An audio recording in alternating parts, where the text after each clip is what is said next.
So I'm going to start with obviously some exam technique. So when I get to section B, you should try split your time. So an hour for the multiple choice and then an hour for the long questions. If you haven't finished the multiple choice in an hour, rather leave the multiple choice, move on to the long questions, and see if you can finish these questions within the hour. And you can always come back to the multiple choice if you need to choose different options.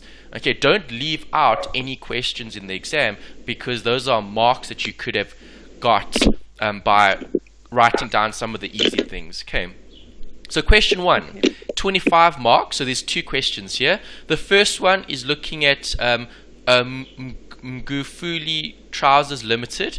Okay, MT is a black economic empowerment company dealing in women's clothing. Okay, so we need to know what industry they're operating in, because then we've got an idea of what they're providing as a product or service. Okay, so we know this is a product.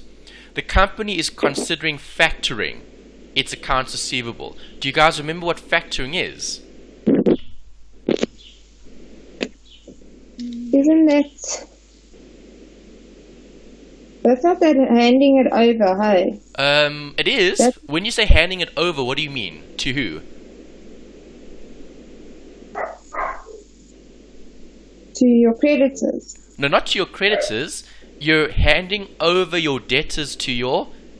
Well, let me put this in inverted commas. You're handing over inverted commas. You're actually selling your debtor's book. Yeah. Okay, so factoring is a sale of debtors to, let's say, a debt collector. Okay, so that's factoring. Factoring is trying to receive your debtors sooner rather than later. So certain companies would be willing to buy your debtors from you because they would then collect the outstanding debts.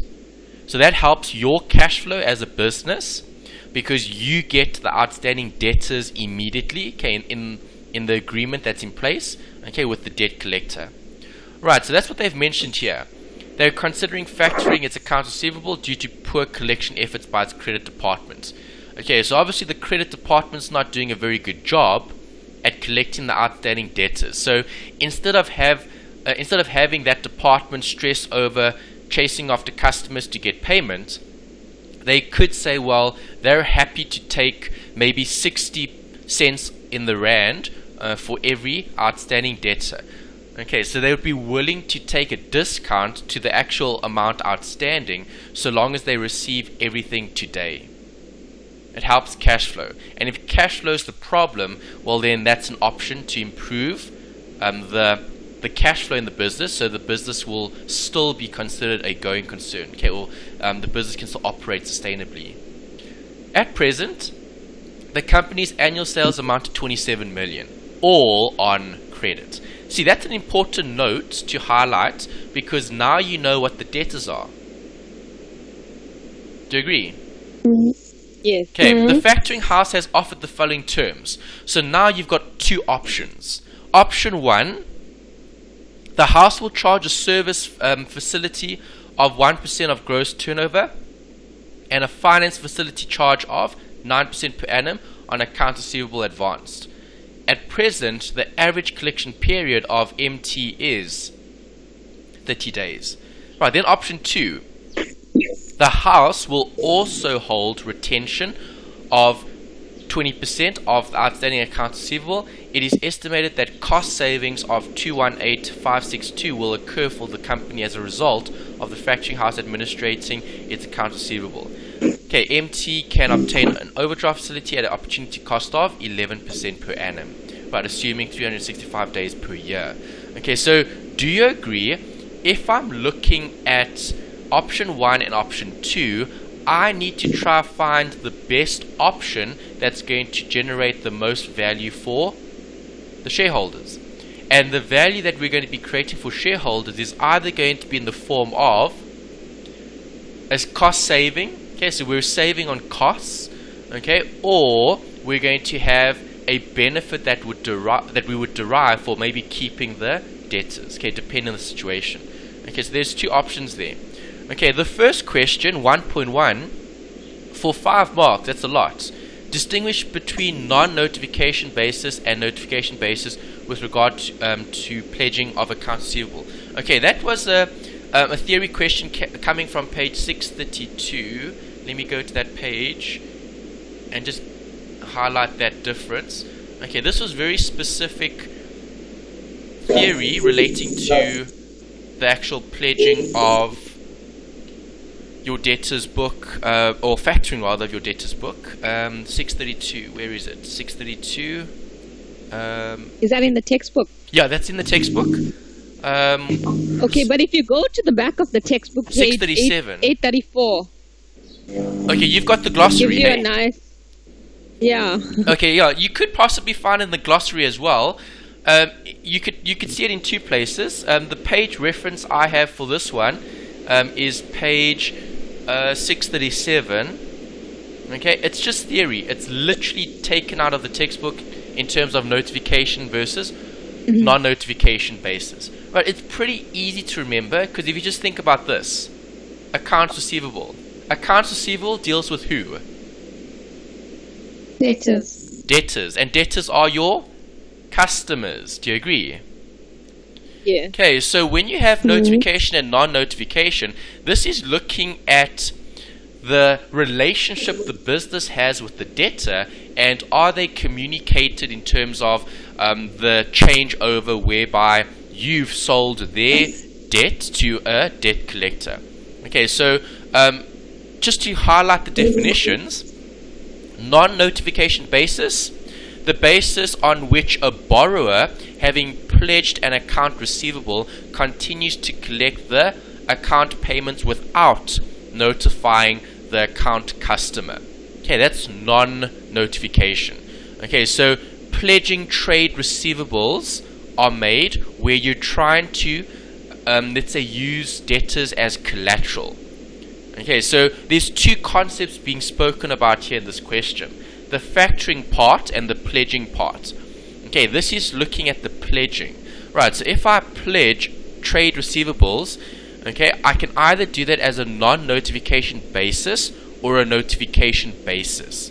Right, because do you agree, if a business is going to be using my relationship with them in terms of me as a customer owing the business to secure more loans, that could be a risk in terms of the business operating into the foreseeable future. Okay, so non-notification is when funds, or not funds, rather, the account receivable, okay, that total amount, that amount has been pledged, and the customer is then informed that that has occurred or hasn't been informed. Okay, so notification basis, to define that, the basis on which an account customer whose account has been pledged or factored is notified to remit payment directly to the lender or factor. Okay, so two things here. Let's write it down. Non-notification. Okay, so this keywords here would be a borrower,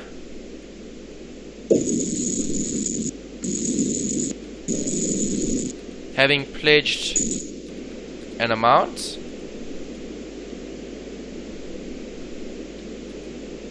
of accounts receivable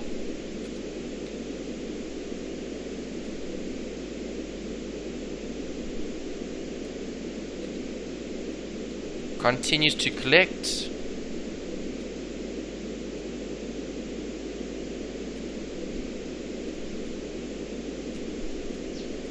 the account payments. Okay, those are obviously the receipts, okay, without notifying the customer.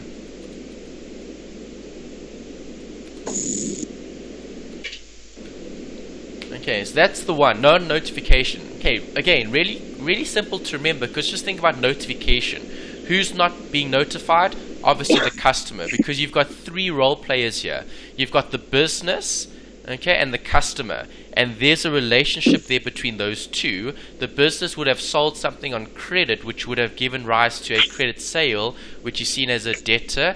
Okay, so the debtor would then have an amount outstanding that the business could utilize as security for more loans, okay, in this situation, and they could do that using non-notification, where they don't inform the customer, that they've pledged their debtors against other loans. Okay, and then you've got obviously the notification. Alright, notification basis. Okay, this is when the customer is notified, okay, to remit payment directly to the lender or the factor, depending on what the situation is. Right, because let me ask you this.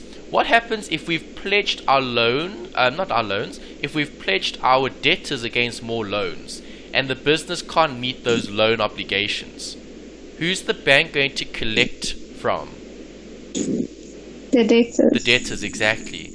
Okay, so notification means you're going to inform the customer that this has taken place. Right, so let's just make a note here. Debtors of the business are informed when the business has pledged or factored the debtor's book.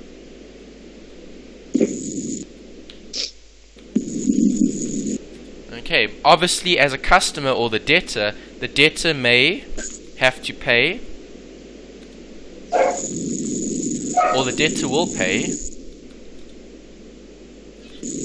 the lender slash factor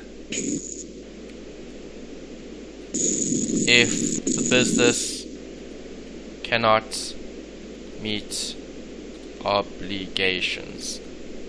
Okay, right, so obviously they can't meet the obligations in the event of a loan, okay, a loan defaulting, or they've sold the debtor's book, so the debt collector would be responsible for collecting the outstanding amount. Alright, so 1.1 said distinguish between non-notification based and notification basis with regards to pledging accounts receivable. Alright, so they only want the pledging. Right, so you don't really have to talk about the factoring, but you could if you wanted to. Okay, it would be applicable. You could have mentioned it as well if you wanted to. Okay, is that alright for that one? Yes. Okay, let me shrink this so I can put both up. Yeah, okay, that might be a bit better. Alright, so now we need to look at 1.2. Okay, let's scroll down. There's 1.2. This was the long question. Okay, 16 marks. Lots of marks here. They said, calculate the effective cost of factoring for this company. Right, so what are we going to be looking at? Well, if I do sell my debtor's book, what does that effectively cost the company? Right, that's what they're trying to, let's say, focus on here in this particular question. Okay, so 16 marks for that. Right, so let's go up to the question, this one. Okay, right, so the question starts here at the top. Obviously, you're going to be starting with debtors. Right, how much debtors do we have?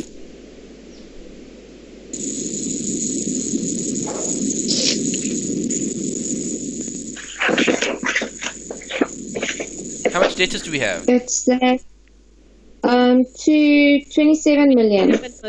Yes. Okay, so that's debtors, credit sales. Right, all on credit. So there's no percentage of. Okay, sometimes they do give you a percentage of. In this scenario, all of it is credit. Then they said the factoring house has offered the following terms. Right, meaning you've got these options to consider that relate to the debtors. Okay, the terms. Alright, so the first option here, it says the house will charge a service facility of 1% of gross turnover and a finance facility charge of 9%. Okay, so first cost is the service facility. Okay, charge.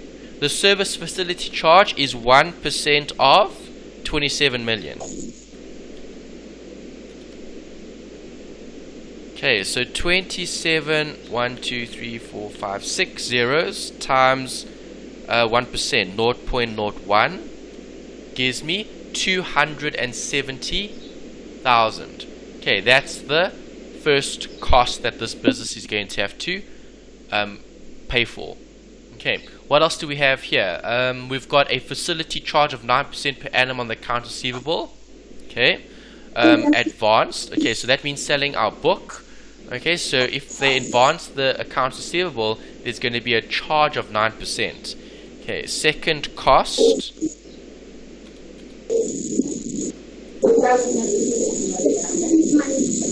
Finance facility charge of 9% of what is it? Accounts receivable, 27 million again. Okay, let's see what that is. Times 9%. Okay, that's 2.43 million. Okay, 2,430,000. Right, at present, the average collection period for M is 30 days. Right, so now we've got some more information here. We've got ACP. Right, the average collection period is 30 days. Okay, do you agree ACP is what? Trade debtors divided by sales times 365. You guys agree? It's one of those ratios that we would have covered in FIN3702. Okay, that was when the ratios were covered. Okay, so ACP is trade receivables divided by annual sales times 365. Okay, that's worthwhile considering because they gave that information in the question. Okay, so debtors divide by sales times 365. Okay, they did say assume a 365 year. Yes, they did. Okay, there's it in brackets, in bold. Assume a 365 day year. So we do need to times by 365. Okay, so ACP, 30 days equals debtors over sales times 365. Do you know what the sales are? 27. Yes, okay, so 30 days would equal sales of 27 million times 365. Okay, so if I solve for the debtors here in the ACP, okay, so 30 would equal, or let's write this down, debtors would equal, okay, 30 days, 30 times 27 million, okay, divide by 365. Alright, take the 27 million to the left, take the 365 to the left, it becomes divide. Okay, so that would be the working for that. Okay, so this would be 30 times 27 million divided by 365. Okay, gives me that. Right, that's the actual debtors based on what we've got in the question. Okay, at present, the average collection period. So on average, we're collecting debtors every 30 days. Right, an ACP of 30 days with a total sales amount of 27 million times 365 gives us a debtor amount of, what is that? That's 2.219 million, yeah. Okay, 2,219,178. Okay, so that's looking at debtors based on that information. At present, the current average collection period for M, okay, is 30 days. Alright, then they say the house will also hold retention of 20% of the outstanding accounts receivable. It is estimated that cost savings of 218,562 will occur if for the company as a result of the factoring house administrating its accounts receivable. M can obtain overdraft facilities at an opportunity cost of 11% per annum. Okay, so this gets quite complicated here because now you're considering, okay, so what are they going to do? Well, they're going to factor their debtors book. Right, the house will also hold retention of 20% of the outstanding accounts receivable. Right, so how much are they actually going to factor?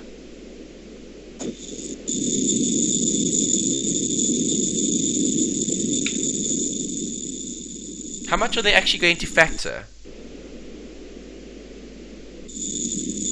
80%? 80%, yes. Okay, because they said here, this was actually additional information. So the house will hold retention of 20% of the outstanding accounts receivable. It's estimated that they will save that amount of money as a result of the factoring. Okay, so the first cost, okay, so we read a service facility charge of 1% of the gross turnover. Is that going to change? No. Okay, because the gross turnover is how much I'm selling. Right, the finance facility charge is 9% on the accounts receivable in advance. Okay, so that would have been 9% of 27 million times 80%. Okay, only 80% is being factored. So we need to multiply this 27 million by 80%, close brackets. Okay, that gives us a slightly smaller amount. Okay, so just under 2 million. Okay, so the house will hold retention of 20% of the outstanding accounts receivable. Okay, so the outstanding accounts receivable would have been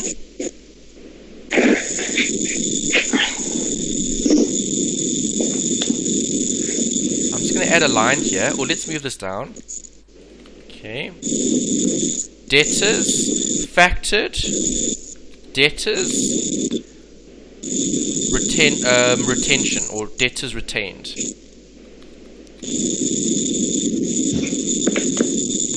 Okay, so the factored debtors would have been 27 million times 80%.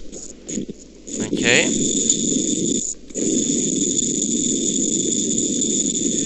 And the debtors retained would have been the difference, the 20.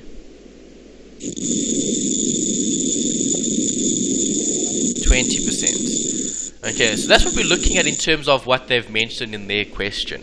Right, so the house will hold retention of 20% of the outstanding accounts receivable. It is estimated that the cost saving, okay, so now there's a saving here. Is a cost saving a relevant cost? Yes. Yes. Okay, it's relevant because it will affect the decision making. Right, by factoring, I'm going to be saving. So there's going to be a benefit here. Right, so the cost saving is going to reduce what we have here, which is 218562. Right, will occur as a result of factoring, house administrating its accounts receivable. Okay. Right, income can obtain overdraft facilities at an opportunity cost of 11% per annum. Okay, so what does an overdraft facility allow you to do?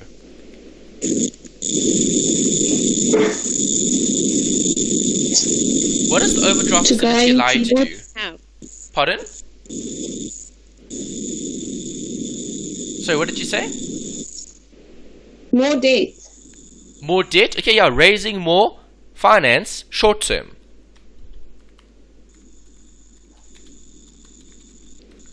Okay, so if you had to raise more cash short term, it's going to cost you 11% per annum. Alright, so if I'm going to factor my debtors book, okay, you're factoring 2.16 million, okay, is that a receipt or a payment? Receipt. It would be a receipt. Right, so your first cost, so as a business, you're going to have to pay 1% for the service facility charge.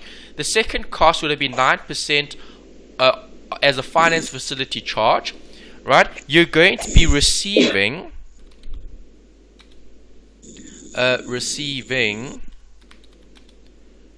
proceeds from the factoring, which would be 80% of. You see, they don't mention anything about how much they're willing to factor, right? Is the debtors are the debt collectors going to be factoring everything, or are they going to give you a discount to that? Okay, in reality, just to make a note here, okay, in reality, they factor a portion. Okay, meaning do you get the full 80%?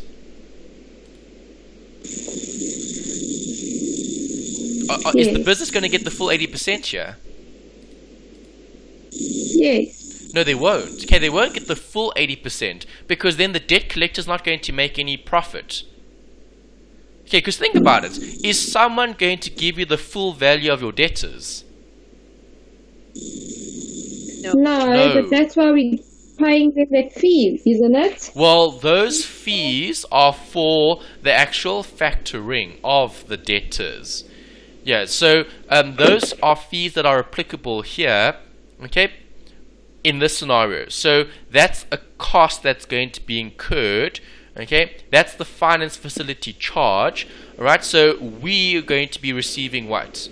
Well, if we receive 2.616 million, 1, 2, 3, 4 zeros. There we go. Okay, 2.16 million. No, there's 5 zeros. Oh yeah, it was 27 million. So that's 21 million actually.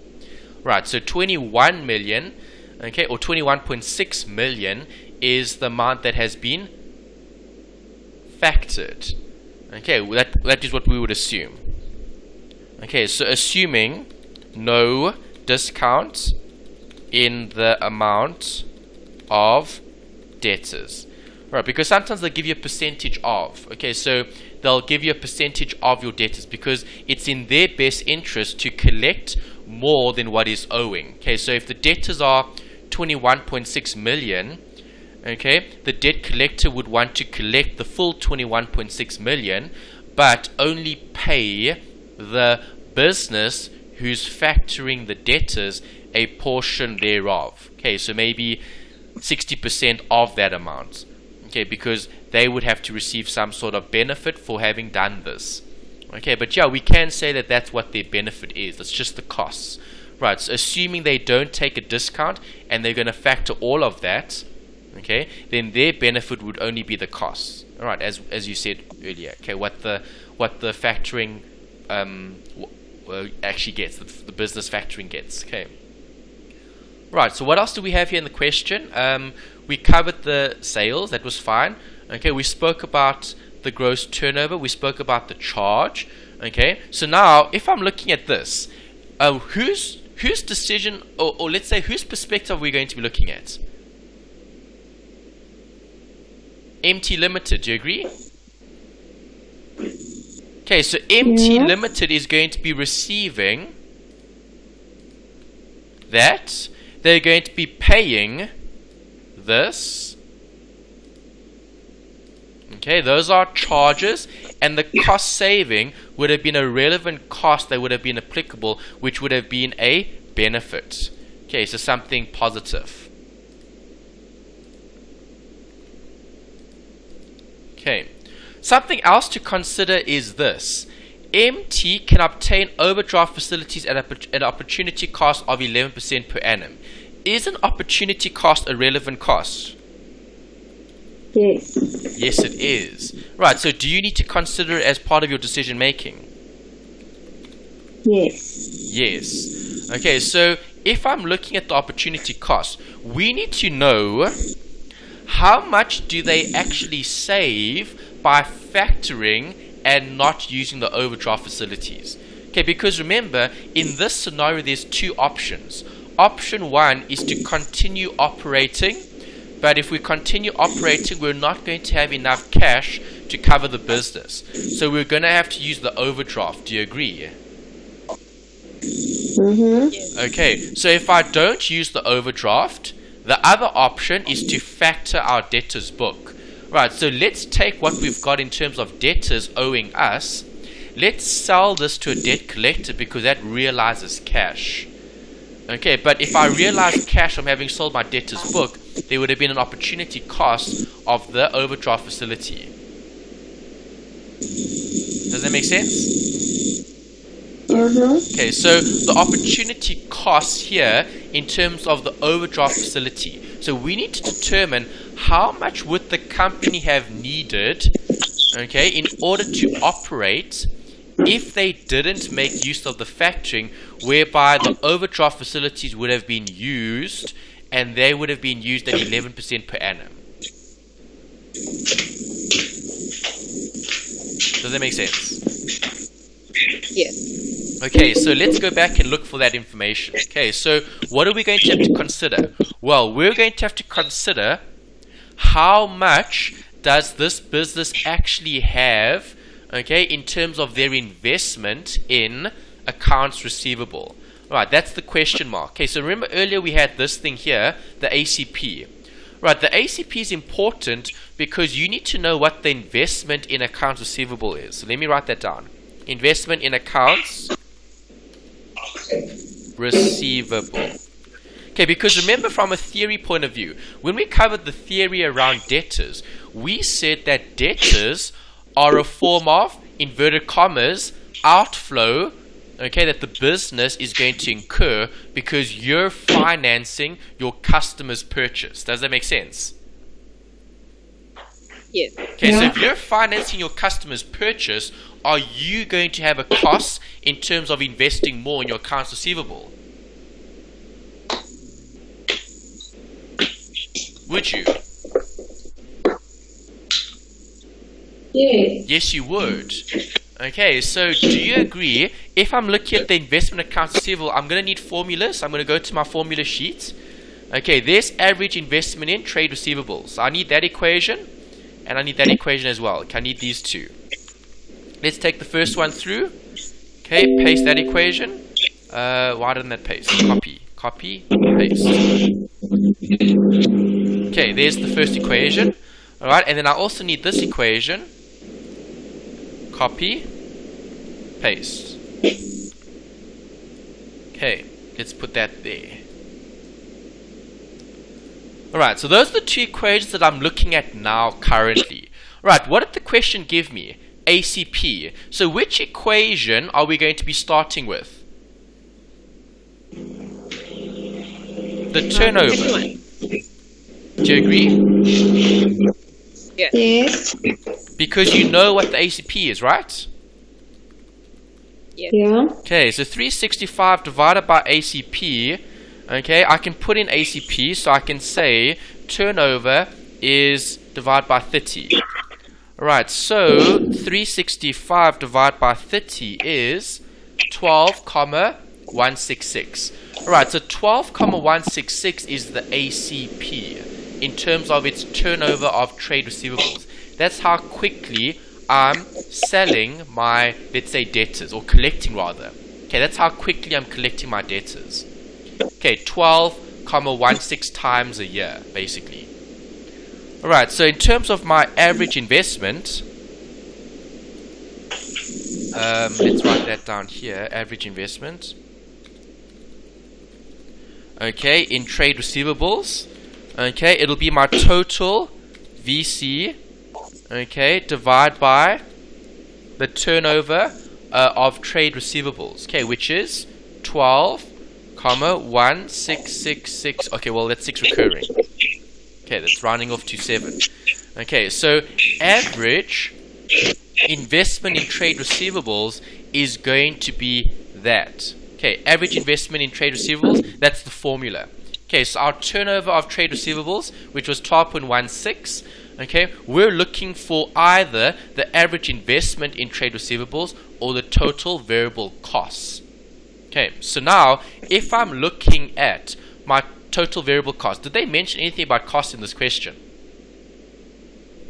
No variable cost of your sales, right? Okay, so if I'm looking at the average investment in trade receivables, okay, is that something that we can calculate or work out? Yeah. Okay, well, we can consider what we're looking at currently in terms of the factoring. Right, so in terms of my average investment in trade receivables, okay, what did we say we're going to have to pay?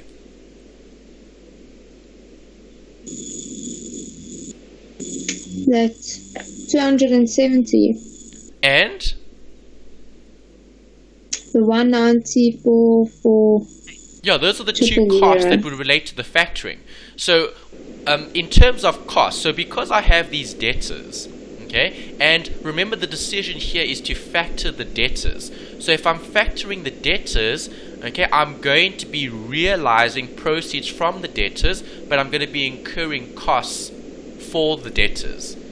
Right, because remember the debtors effective. So what I'm trying to say is, what do the debtors actually cost you as the business? 27. It's only the expenses that you're paying because you're factoring them.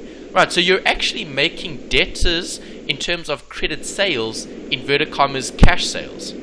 You're converting your credit sales into cash sales because you're factoring your debtors. So you're receiving proceeds today. So what are you, inverted commas, investing in your average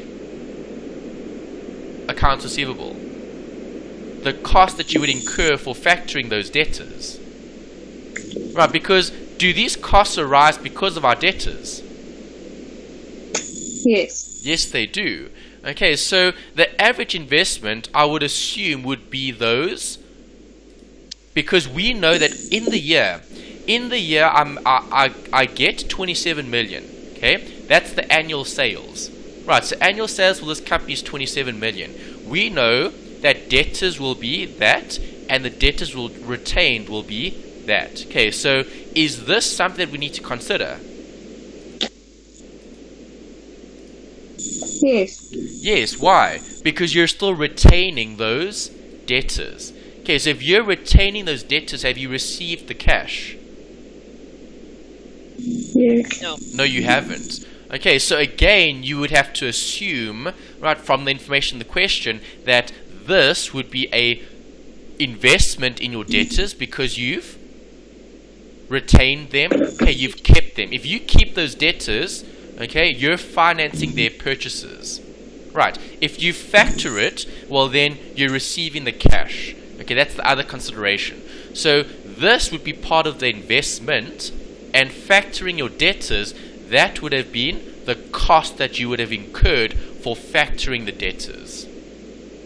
Okay, so I would be considering that, the 5.4 million, is that 5.4 yard is? Okay, with those two amounts as well. Alright, so the average investment in accounts receivable, I'm going to put that in red.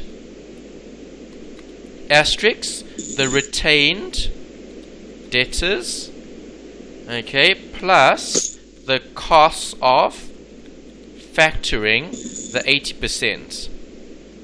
Okay, because you know that this company has total sales of 27 million. Okay, 20% of it is going to be retained and 80% of it is going to be factored. Okay, so if I'm looking at the average investment in trade receivables, on average we would have to incur an amount of equals this plus that gives me 7.614 million. Right, as the average investment. Okay, so if I insert that into my formula, okay, I'm going to have, what is it, 7614000 equals total variable costs. Okay, so now I can consider what the variable costs are. So solve for total VC equals, okay, this would be 7614000 times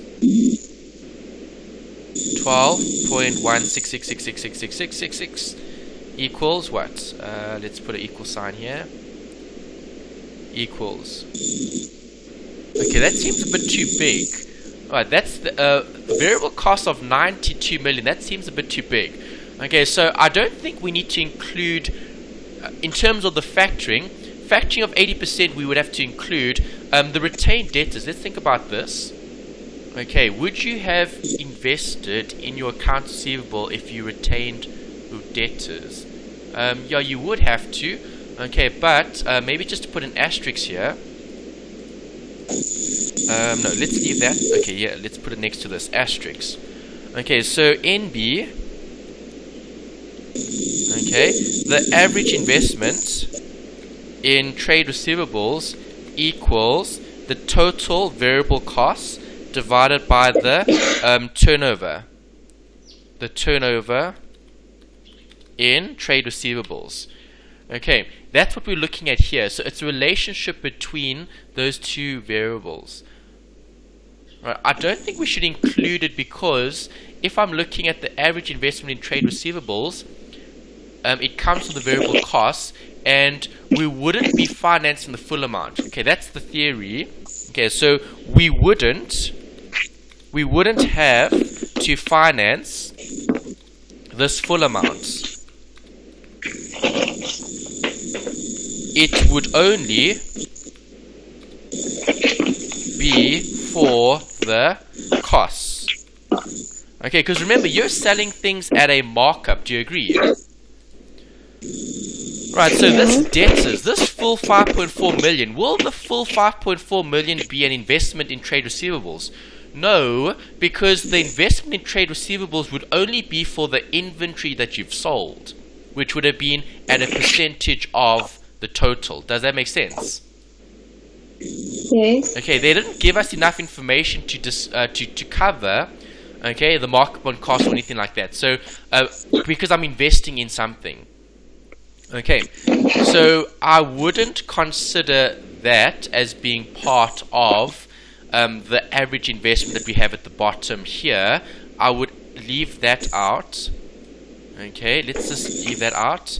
Okay, and let's change this to only add those two amounts. Okay, then if I multiply that, okay, then that gives us a more realistic figure in line with the scenario that we've got. Okay, your variable cost can't exceed your sales. That would be very strange. Okay, 27 million is the sales. Okay, if you've got 92 million rand worth of variable cost, that's not correct. That wouldn't be feasible. Okay, so 2.214 million, enter. 26 million, still too much. Okay, but yeah, that would be the best option I can get from their workings, okay, in terms of the information. Right, cost of factoring. Okay, because factoring would have been the investment in your accounts receivable. Right, it would have been the 76 hold on a sec. No, that is correct, yes. I just need to change this figure. 2214,000. Alright, so 12 times that gives us that. Okay, based on the information that we've got. Okay, because let's just think about this again. The service facility charge, yeah, you would have to, you do have to pay that. That's part of the question. And the finance charge, you have to pay that, yeah. So those are definitely costs that you'd have to incur. Okay, so the overdraft facility is going to be what? 11%. Okay, so if your variable costs are 26 million times 11% would give us an opportunity cost. Alright, so times 0.11 gives us that as an opportunity cost. Alright, so okay, let's summarize what we've spoken about so far. Okay, so here at the bottom, okay, I've got the opportunity cost of the bank overdraft. Okay, the overdraft facility. Right, so do you agree this company is going to be factoring their debtors? Okay, so if they factor their debtors, are they going to make use of the overdraft facilities? Yes. No, they wouldn't. If they factor their debtors, they're going to receive cash. Yeah. Right, if they don't factor their debtors, are they going to use the overdraft facilities? Yes. Yes, then they would have to. Alright, so if they don't use the factoring, they will have to use the overdraft facilities. Okay, if they've got variable costs of 26.937 million, times that by 11%, that's going to give us that amount as an opportunity cost. Would that be seen as a benefit? Would they be saving that? or would they have been losing that? Saving. They would be saving it, yes. Right, because they're not going to have to approach the overdraft facility because they would have factored, they would have received cash. So this would have been an opportunity cost that would have been seen as a benefit from not having used the overdraft facilities. Okay, so here at the top, opportunity cost relevant equals, where is it? There's the amount. Okay, 2 million. Put that in green. Okay, opportunity cost relevant costs from not having used the overdraft facility. Okay, that would have been the 11% per annum that they would have saved on not having used that facility. Okay, so the question asks for calculate the effective cost of factoring for this company. Right, so the effective cost for factoring this for this company would be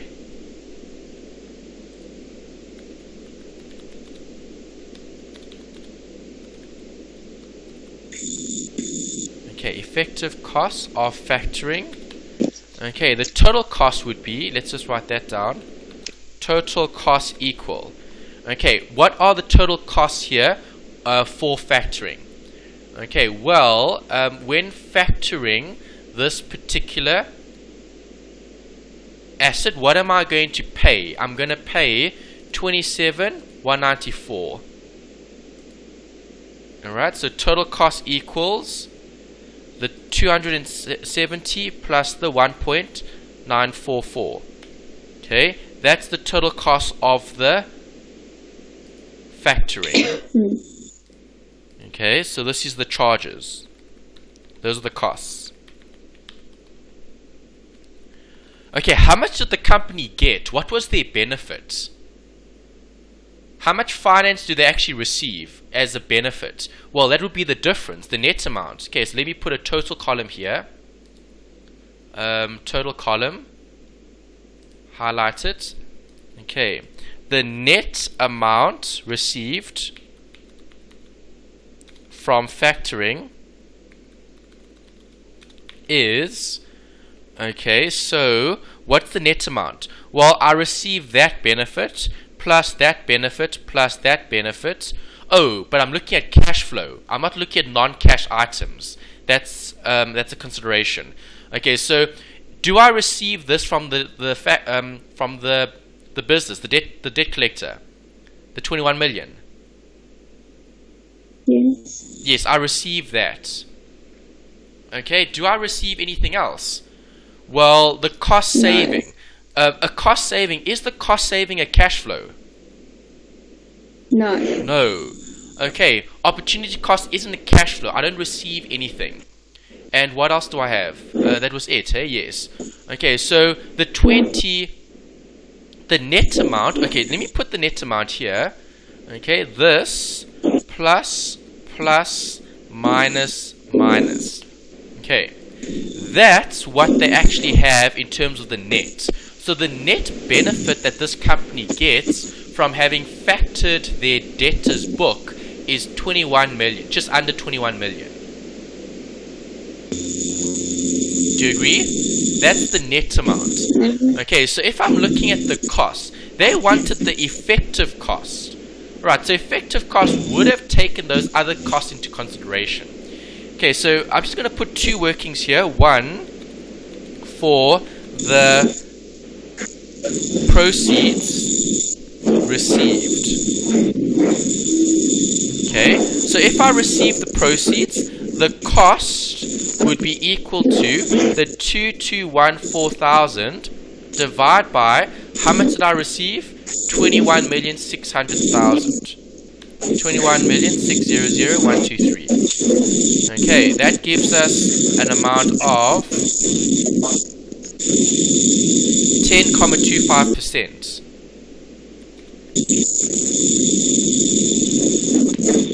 Okay, that's the one cost.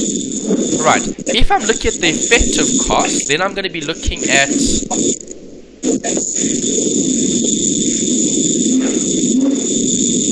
Anthony, you're breaking up. Oh, am I breaking up? The net amounts. Mm. Okay, I'm looking at the net amount. The net amount is, where was the net amount? There's the net amount. Okay. So, second calculation. So, taking all the costs into consideration, effective cost is 2214,123 divide by the net amount. Okay, so 2214,000 divide by the net amount was how much? 22567632 equals. Okay, that was the saving. Okay, remember you get a saving because there was some benefit that you derived from not having used certain things. Okay, so times 100 equals 9.81%. Okay, that would be the effective cost, taking all of those costs and benefits. Maybe I should write that down. All the costs and benefits into consideration. Okay, so if I'm taking all the costs and benefits into consideration, this company would effectively raise, okay, 22 million from having factored their debtors book.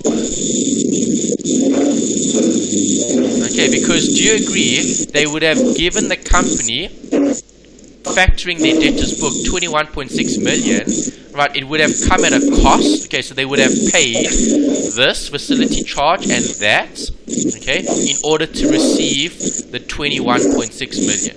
Okay, which means the net amount received from the factoring is the 22 million. Okay, which would have reduced the average or the overall cost because they would have saved from not having to finance debt, okay, through their short-term borrowing, and there was a tax or cost saving, right, that they mentioned in the question. Right, so that's the workings I would do based on the information in the question to try get a figure for the effective cost of factoring. But the effective cost of factoring would have been seen as 10.25%, okay, on the nominal value of 21.6, or the 9.81 on the effective, which is everything, okay, the cost and the benefits.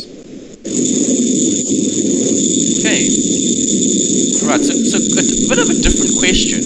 Okay, normally they don't talk so much about factoring, but they did quite a bit in this question. Okay, normally it's an account receivable question. You had to use some of that.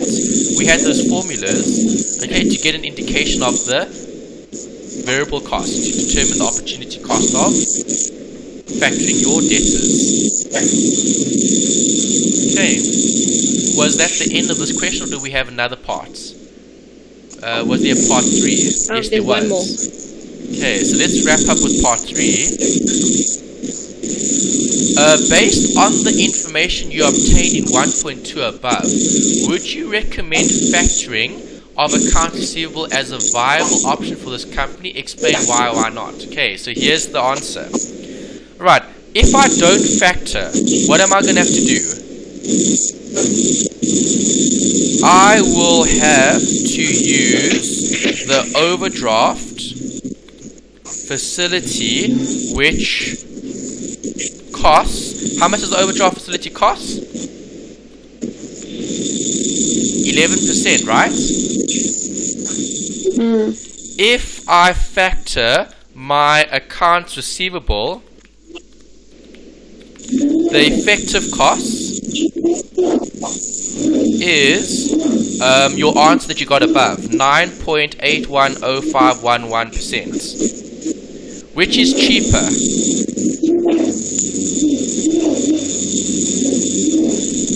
Which is cheaper, the factoring or the overdraft? The factoring. The factoring.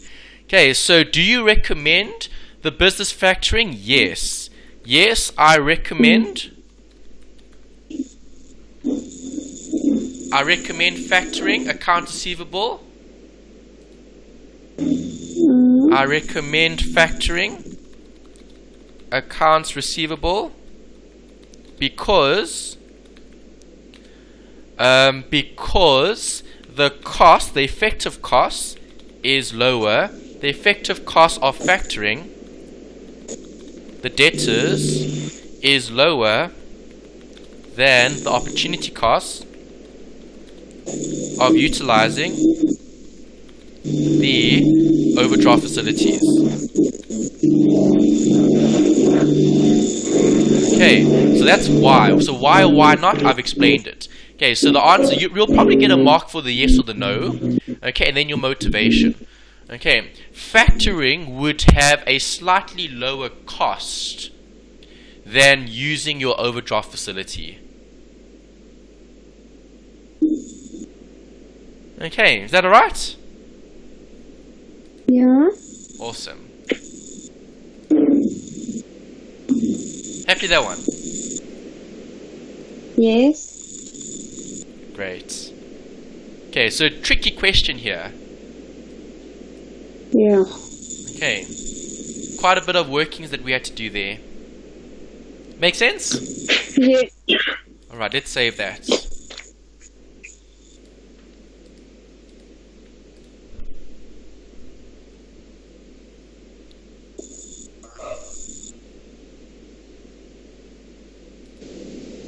Alright. Okay, so always highlight, underline, circle keywords in the actual question. Okay, so I'm going to put the question up, make it a bit bigger. Right, there's the question. It wasn't that long. It was short. Right, so when you read this question, what's going to stand out?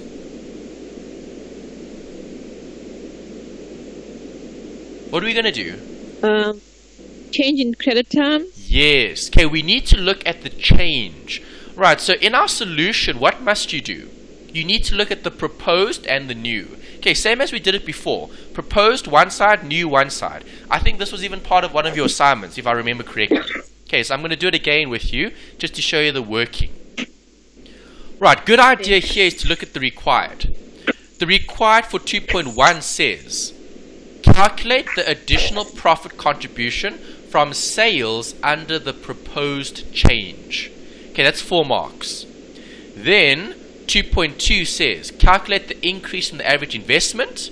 Okay, that's 7 marks. Right, this is a, how can I say, this is a popular question. It always comes up in a lot of the past papers, either in the multiple choice or as part of the longer questions. Here, you've got it as part of the longer questions. So last semester when the students wrote this paper, they would have been smiling when they saw this question because it was one of those expected questions that should come up. Okay, so it did come up last semester.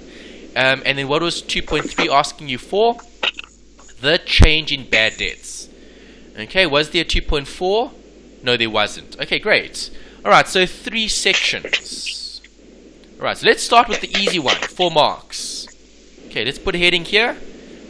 Question 2. Alright, 2.1.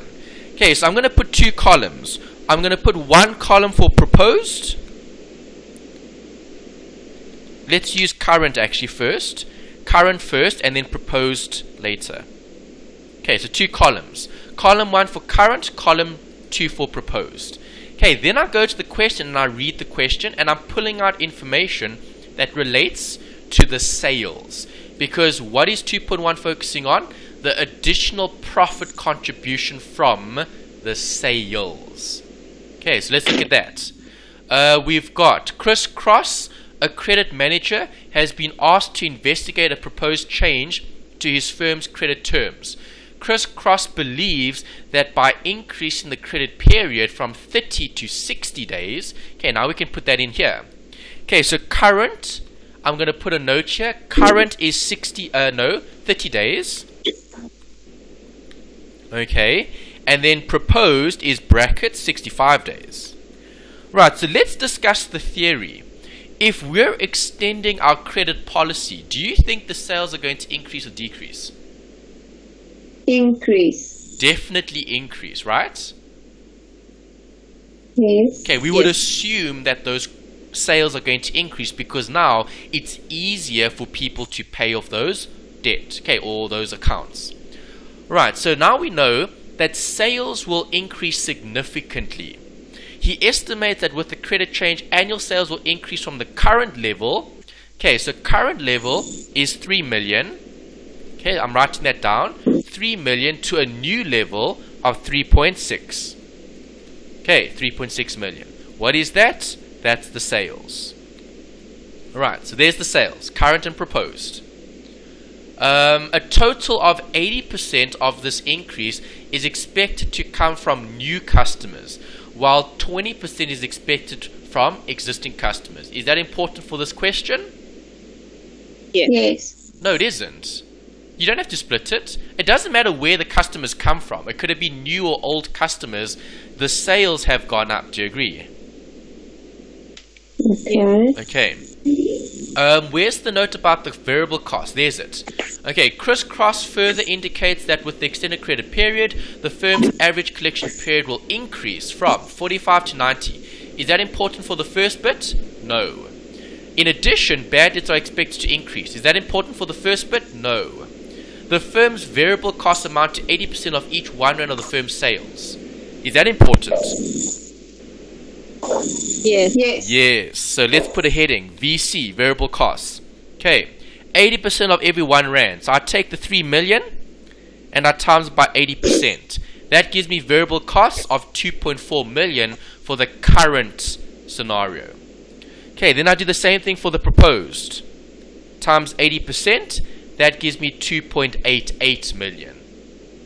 Okay, 2.88 is what? The variable costs. Okay, how do I get the profit?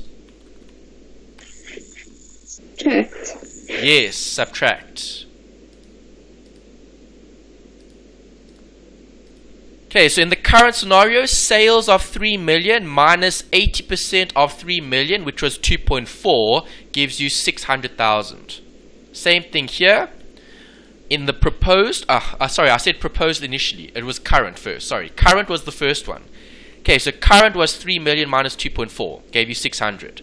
Proposed is 3.6 minus the 2.88, gives you the 720. Okay, so to answer 2.1, 2.1 said, calculate the additional profit. What is the additional profit? The difference. Does that make sense? Yes. Okay, 720 minus that gives you a difference of 120. Okay, so additional profit contribution is 120,000. That's positive. That's a benefit. Okay, that was the first one. Right, easy 4 marks. The next bit is asking you to look at the average investment in trade receivables, okay, or accounts receivable. Obviously, looking at the costs as well in terms of the financing. All right, so in order to do this, I'm going to need same headings again, current and proposed.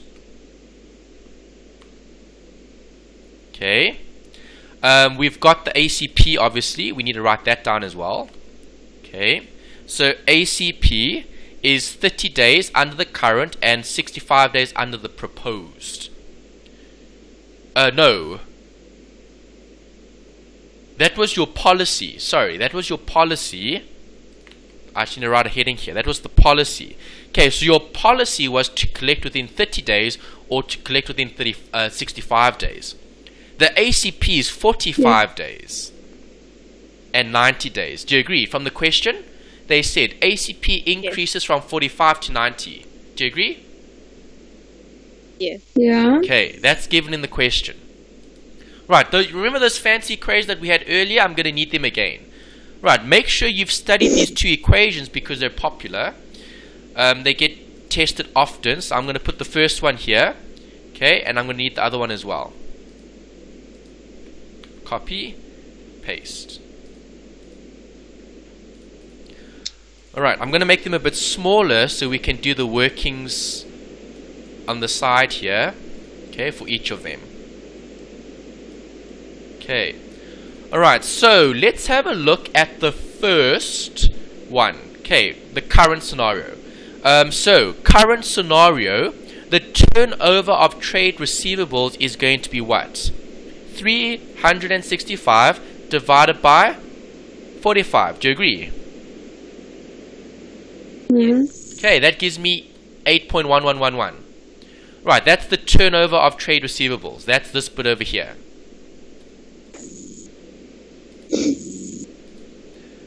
Let's do the same thing for the proposed. 365 divided by 90 gives me 4.05555. Right, the average investment in trade receivables is going to be the total variable costs. What were the total variable costs for the first? It was 242.4 million. Okay, so it's coming from the top here. 2.4 million. Enough zeros? Yes. Okay. Divide by the turnover on trade receivables, which is the answer I just worked out here at the bottom. Gives me that. Okay, this is the investment in accounts receivable. Right, and I'll do the same thing for this one. What is my variable costs? 2.8 divide by what was my turnover trade receivables? 4.05. Gives me that answer. Okay, so now do you know how much you're investing?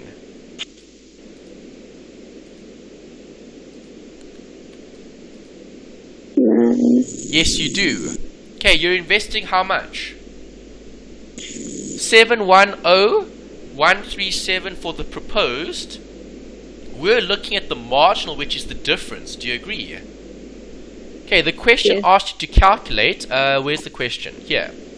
Calculate the increase in average investment in accounts receivable and the resulting costs attributable to the proposed change. Okay, so have I already got the first answer? Yes. Yes, I have. The difference is the marginal investment equals, let's work out the difference. This minus that. There's the difference. That's what the question was asking you for. Is that okay? Yes. Okay, if I times it by the cost, what's the firm's cost? Opportunity cost of accounts receivable is 16%. Okay, gives me what? Let's check. That times 0.16 gives me 66,279. Brackets, this is the cost of, inverted commas, financing the additional accounts receivable. Okay, that's what you've got there. Make sense? This is the cost, sorry, typo. This is the cost of financing. That's better. Okay, and there's the difference. Right, and that was question 2.2. Okay, I'm just going to put a note here. 2.2 next to that. Oh, I did put it 2.2 there. Don't need to put it again. Okay, and then the last bit is 2.3. Okay, 2.3 was looking at the change in bad debts. Right, so we don't change what we do. We have current and we have proposed. There's the heading. Current and proposed. Right, they said in the question, in addition, bad debts are expected to increase from the current level of 1% of sales. Right, so I need my sales again. Sales is 3 million for the current and 3.6 for the proposed. Do you agree? Okay, bad debt. Bad debt is 1% here and 2.5% there. Right, so the rand value of bad debt is 1% of 3 million. That's 10%. 1%. 0.1. Okay, 30,000. Okay, and 2.5% of this, 0.025, is 90,000. Right, there's the rand value of the bad debts. Okay. What did the question ask for? Let's just double check. Calculate the annual expected change in cost. Okay, that's the difference again. The difference is the answer. Difference is 90 minus 30. Okay. Bad debt is expected to increase by 60,000. That's bad. Okay, that would have been an outflow or a negative. Same thing here. This marginal investment would have been bad. Okay, if they wanted to look at the net. Okay, they didn't ask for this, but I'm just going to add this. Additional consideration. Okay, just because I want to explain the marginal, not the marginal, the decision making. Okay, because sometimes they might ask you for this. So the net effect is, okay, additional profit, additional investment in accounts receivable, and then additional bad debts. Okay, we need to look at the net effect. Okay, so the additional profit was equals, let me go find that figure, 120. Right, the additional investment was that. The bad debts was 60. Okay, so if I look at the net effect, what is the net effect here?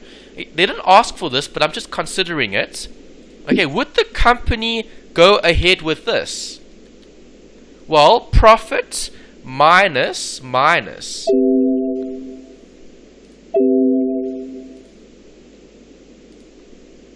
Would the company go ahead? What do you guys think? Yes or no? No. No, they wouldn't. Because the additional profit doesn't offset the bad debt and the additional investment. Okay, have a look. You get a negative here. Okay, so the company should not change the credit policy, as it will not create value. Okay, so extending your credit policy, yes, it's going to increase your sales, but it doesn't offset the additional investment because you have to finance your customer's purchase as well as the bad debt that you're going to have to write off. You can see the net effect is a minus 6,279, which is bad.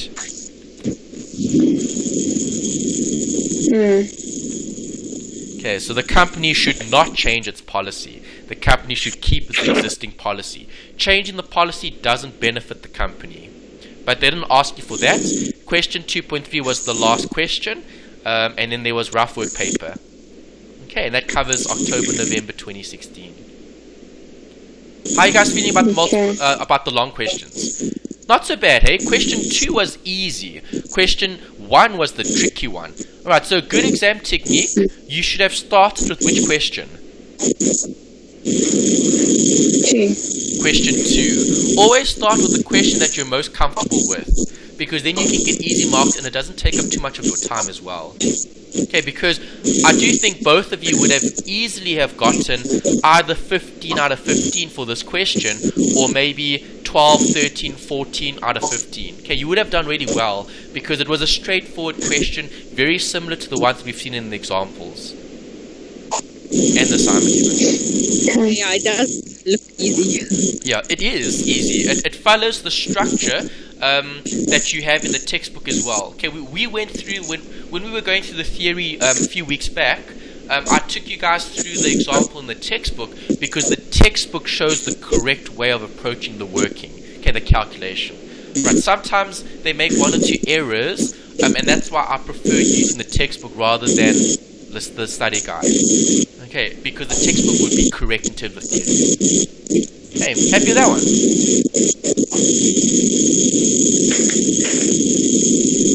Guys happy? Yes. Great.